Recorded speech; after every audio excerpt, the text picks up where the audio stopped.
Hello, thanks for checking in. As always, subscriptions are appreciated if you like the content I'm doing here. Today I'll be looking at Wizard, the fantasy trip from Metagaming, microgame number 6. This is the second edition, and my understanding is there's more recent editions too. They may be through Steve Jackson Games, who was the developer of this. It's one of their kind of pocket games. It's approximately 7 inches by a little over 4 inches. Do appreciate the cover art. It's very unique. It's almost got a surrealistic kind of style to it. It's like some weapons here, and it's like putting this fighter's essence into an orb or something. It's a wizard combat system that you can use with the melee combat system, which is for the fighter combat in the same universe. And then with the melee and wizard together, you can use them on various adventures, and old adventures are, for instance, the Treasure of the Silver Dragon, and there's others. These are micro quests, and I'm sure there's more recent adventures as well you could do. I've done a previous review on Melee if you want to check that out, and if there's interest, I'll do them both together in an adventure such as this. Credits: game designed by Steve Jackson, cover by Roger Stein, illustrated by Pat Heide, published by Metagaming, 1979 by Steve Jackson. A little bit of overview in the back here. You are now a wizard. Wizard, the magical combat system from the fantasy trip. Test your skill and imagination as you create real and illusionary beings and send them against your foe, or attack directly with a bolt of lightning. Successful wizards gain skill and power, losers die. Wizard can be combined with the fantasy trip Melee. Components. The game is contained in like a plastic envelope sleeve. First of all, there's the rulebook, which is 32 pages. The rulebook includes some adjustment tables, monster beast table, various spells. It has various counters for different types of figures. They're all one-sided and fairly thin cardstock. And they're all just on a card, and you have to cut them out, which is kind of old school. Various monsters, obviously a dragon, some different fighters and wizards. Their size is shown to the relative scale, so they show how many hexes they take up. Very, very simple. And there's no dice that come with it since it's a pocket game, but I'll just use a couple SPI dice. And there's a 12-inch by 14-inch basic map. Characters go in hexes, of course, and different sizes of characters will take up different numbers of hexes. You have small hexagons, and then the larger hexagons that contain 7 of the smaller ones, and then 2 color codes for different terrain indicators. In the rulebook, there's various tables and spells. The spells go by the IQ level. You can do spells at your IQ level or less. And also the number of total spells you can have is based on your IQ level. So you can do any combinations of those that or below your IQ that you can get within that number of spells. IQ 8 spells, IQ 9 spells, IQ 10 spells, IQ 11, IQ 12, IQ 13 spells, IQ 14 spells, IQ 15, and up to IQ 16 spells. Then there's dexterity adjustment tables. The adjustments are cumulative. For instance, if you're striking from an enemy's side, you get a +2. Dexterity adjustments to the type of target. It's invisible, it's -6, for instance. Dexterity adjustments to your physical handicaps. If you're in a shadow hex, for a missile spell, or missile or thrown weapon through a shadow, it's -6. Dexterity adjustments if you're armor and shield. Small shield 0. Leather armor -2. Some examples. Adjustments for thrown spell or thrown weapon range. -1 for every hex from figure throwing spell to the target's hex. Dexterity adjustments for missile spell or missile weapon range. If target is 0, 1, or 2, mega hexes away. And mega hexes are these big hexes that contain 7 regular size hexes. Target is 0 and 2 megahexes away. no subtraction. Then there's a monster beast table. The creature, it's the MA is the movement alone, strength, dexterity, IQ, armor, and damage. So when you create a figure, you determine their attributes, which are strength, dexterity, and IQ. Each figure's got a total of 32 points. You can do any combinations of those to get your 32. But no attribute may be less than 8 for a human figure. Strength determines how many hits a figure can take. Each hit you take reduces the ST by 1. When it reaches 1, the figure falls unconscious. When it's 0, it dies. And strength 2 determines how many spells a wizard can cast. Each spell has a strength cost. That's the number of strength points a wizard expends casting a spell. Dexterity governs the order in which figures act each turn after movement, how likely a figure is to successfully cast a spell, hit an enemy with a physical attack, etc.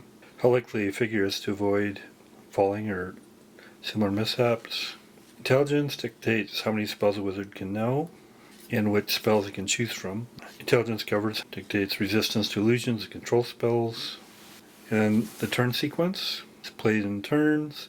During each turn, each figure may execute one option. Each option consists of a movement, attack, defense, or other action, or combination of actions.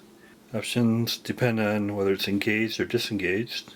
So in the turn sequence, you roll for initiative, renew spells, do movement. The first player to move chooses one option for each of his figures, then executes the movement, part of that option. Second player then chooses options and moves all of his own figures, same way. They do actions, and force retreats.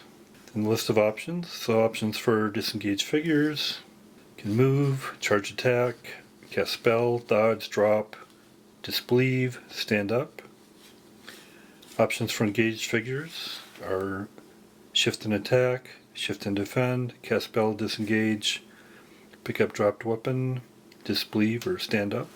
Options for engaged figures: shift and attack, shift and defend, cast spell, disengage, pick up dropped weapon, disbelieve, stand up. Of course, you can use wizard and melee together to do various fantasy trip adventures, or you can do a standalone game here where some scenarios are you can combat to the death, do arena combat, do practice combat. Then we'll get to set up and play. So I'll be doing 2 wizards that are against each other, and I'll do combat to the death. In combat to the death, you continue until all on one side are slain. 50 experience points go to each survivor, or 100 if the enemy average more than 3 superior attributes. So in the game, you just move these counters, but just to make it more fun, and this isn't included in the game, I'm just going to use some generic figures in place of these counters, because I can do that. These particular ones are just generic ones I got, I believe, through GameCrafter, just for 10 cents or something. I may have one of them summon a wolf at one point, and then instead of using the wolf designator, I'll just have a little miniature for that as well. But again, these miniatures aren't included in the game, it's just counters in the game. So you have the character sheets here. Here's Wizard Orden, who is orange, and Wizard Greckle, who is green.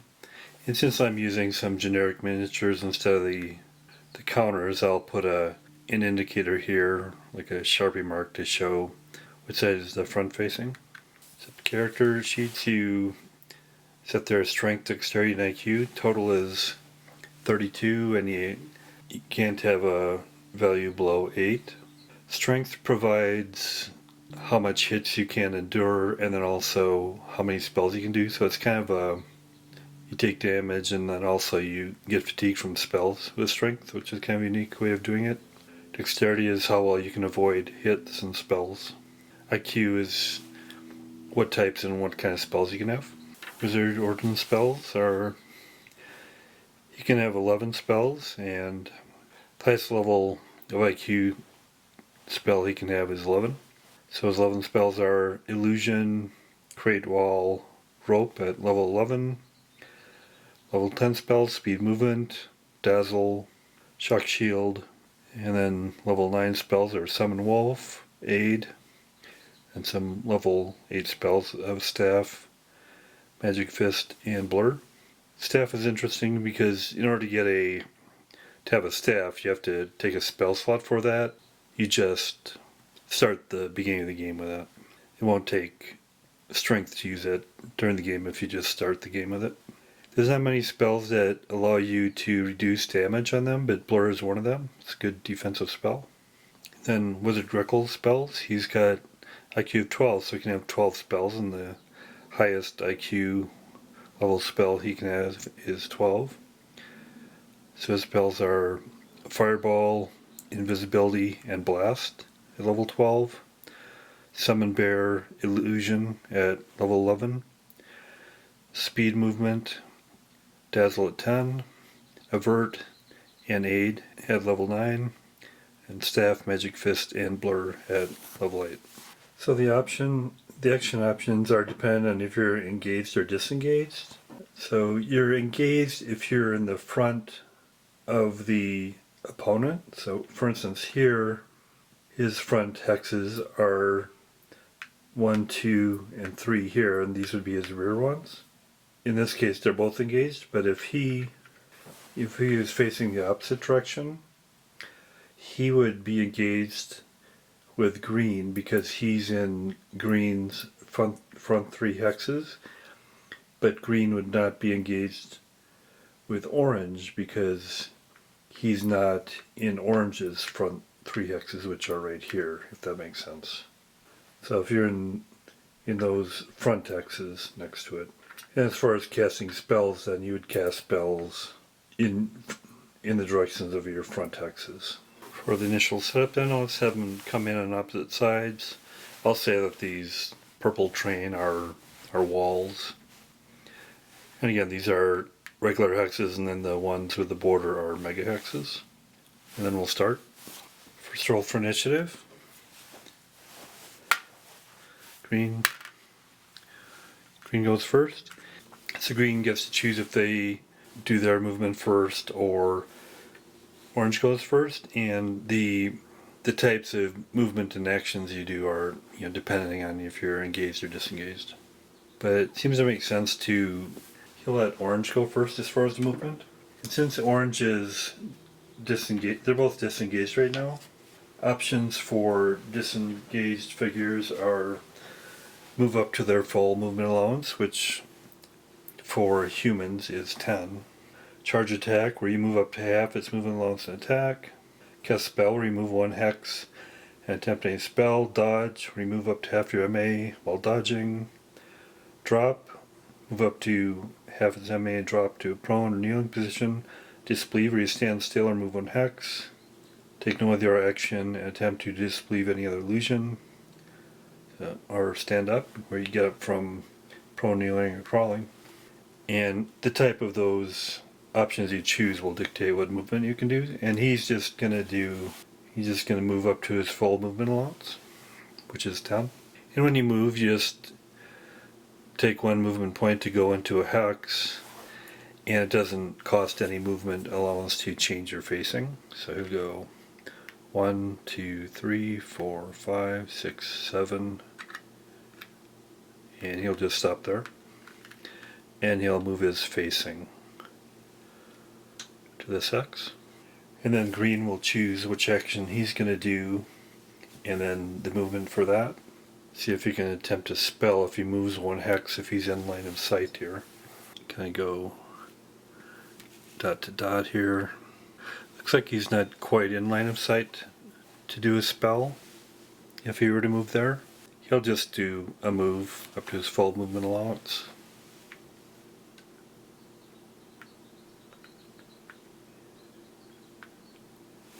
It's right there. There's no actions because they just did movements. Because they just chose to do the full movement without actions. Forced retreat, there's no forced retreats. Then we'll go to the next turn. See who has initiative. Orange or green. Tie, we'll go again. Orange has initiative. And they're still not engaged yet, because a figure would be engaged if they're within one of the front hexes of the other opponent. and they're not. Orange will choose to do a charge attack where he can move up to half his movement allowance and attack. Half movement is 5, so 1, 2, 3. He's facing there. So that's his movement. And you don't do the action until the action phase. Before the movement, you do renew spells, but they didn't have any spells to renew. And then green we go. Green is engaged now, since they're in the front hexes of orange, so that changes what options they can do. They can either shift and attack, shift and defend, cast spell, disengage, pick up, drop weapon, disbelieve, or stand up.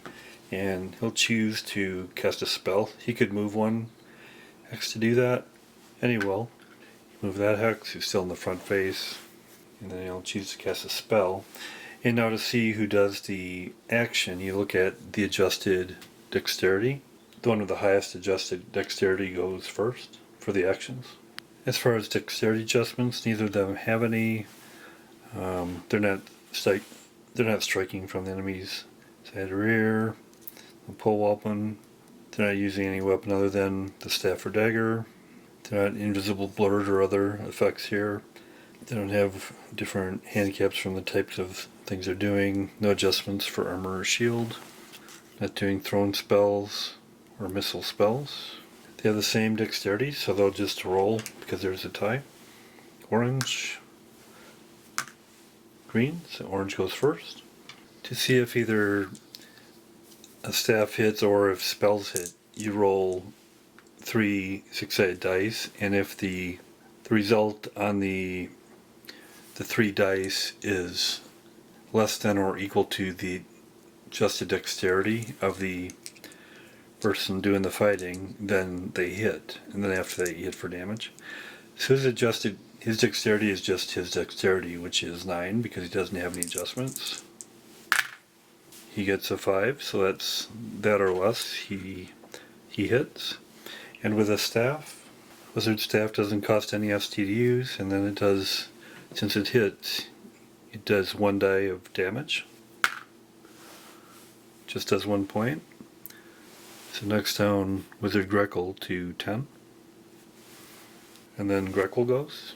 The spell Greckle is doing is a magic fist, which is a telekinetic blow. First he has to see if he hits. There's no dexterity adjustments for him, so he needs a 9 or less. He misses, unfortunately. And he expended 1 strength point to do that.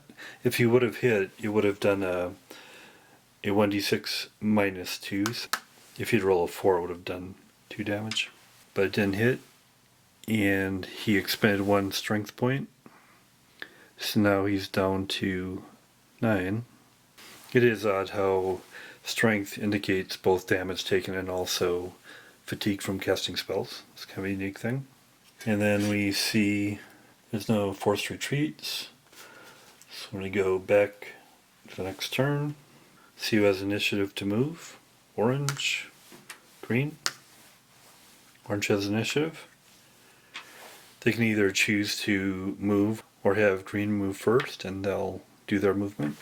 So neither of them have any spells to consider renewing. Renewing would mean if you have an existing spell and you want to spend some strength to keep that spell going. But Orden goes first, and he's going to do the engaged option of spell, which means he can move 1 and then cast a spell. So his movement go here. He wants to kind of try to get behind him. That's why he's going there. It's his facing. So that's his movement. And actually, Orden's plan is to summon a wolf when he does his spell. Now Greckle goes. And he's currently engaged, but if at the end of movement he is disengaged, then he can do disengage movements. But he's going to be doing a spell. And his spell he's going to do is Dazzle. So he's also going to move back here a little bit, because he can move 1 with a spell, and then he'll also rotate his facing 60 degrees there. So now he is disengaged from Orden because he's not in Orden's He's not in Orden's front 3 hexes, which are these 3. But Orden is engaged with him because he's in Grekel's front 3 hexes, which are right here. So that's good news for Grekel, because he could potentially move away, or he could just stay there and cast a spell. You can change your options if you become engaged or disengaged after your movement. That's movement, and then we go to actions. And still look at their adjustment DX, and here's all the possible adjustments here in these tables. And there's currently no adjustments, so they still have the same adjusted dexterity here. So they'll just see who goes first. For Orden, Grekel, so Grekel goes first. And you can change your option as long as you haven't already exceeded the movement allowed by the one you're going to change to. For instance, if you'd already done a movement, like your full movement, then you couldn't do a spell which only allows one movement. He'll do a dazzle, see if the spell is effective. And there's 4 general types of spells. There's missile spells, thrown spells, creation spells, and special spells.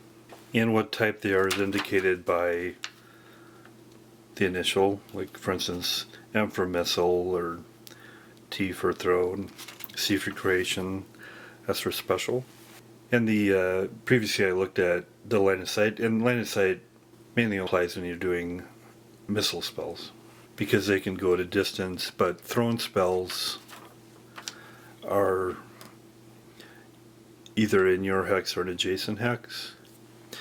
Creation spells, when you create items, they appear in your mega hex or an adjacent mega hex. And then specials have unique characteristics. But Grekel is going to do a dazzle, which is a special spell. Creates a blinding psychic flash. All sighted creatures from their foe an area within 5 megahexes of the wizard's own megahex, but not the wizard himself, except for -3 DX for 3 turns. Images, illusions, etc. Anything with eyes are affected. The dazzle spell costs 2 ST. So now he's down to 7, and you have to pay that whether or not it succeeds or not. Well, there's no dexterity adjustments, so he'll need 9 or less. He's unsuccessful. Then Orden goes. He is engaged with Grekel. He's still going to do a spell, and he's going to do Summon Wolf. When you do, and that's a creation spell. Summon Wolf requires 2 ST to cast, so he'll be down to 10. And if he's successful, he gets a wolf with a strength of 10, dexterity of 14, and IQ of 6, movement allowance of 12, and each bite does 1 dice plus 1 damage. So he needs a 9 or less. Gets a 7, so he does summon a wolf. So here's the characteristics of the wolf he successfully summoned. Strength of 10, dexterity 14, IQ 6, and it's got a movement allowance of 12. And it costs him 2 strength to create it, and each turn he keeps it. Beyond this turn, it'll cost 1 strength each turn. And that'll be in that first phase of a turn where you say if you're renewing a spell. And the wolf can't attack till the next turn. Creation spells, so he can either create it in his mega hex or adjacent ones. He'll just create it in his mega hex here. Put right there. And then next turn it can start attacking Grekel. So kind of where we're at. Orden, I think, is in the better situation right now. He's got a strength of 10, and he's got a wolf. Grekel has a strength of 7, so Grekel's in a little bit worse situation. Hopefully that gives you a sense of the play.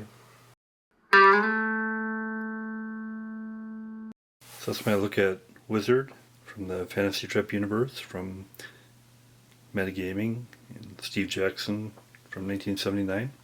And it can be used in combination with Melee, which is the warrior combat system. And together you can do missions that are adventures in the Fantasy Trip. Quite enjoyed it. It's a unique system.